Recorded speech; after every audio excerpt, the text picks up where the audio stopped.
people can walk through these gates and immediately feel this warmth. This is a safe space. Here we're kind of a family.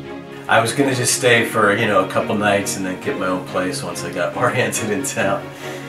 And yeah, I stayed for the community. Îmi pare rău că pleacă.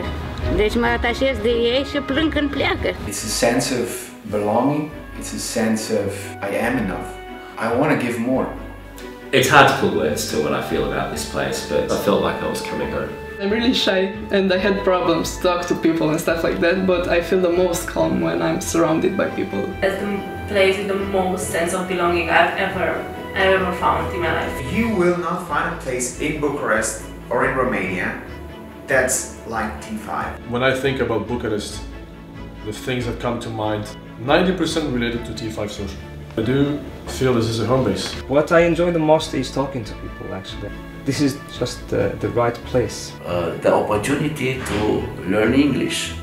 It's the place where you can find a healthy escape.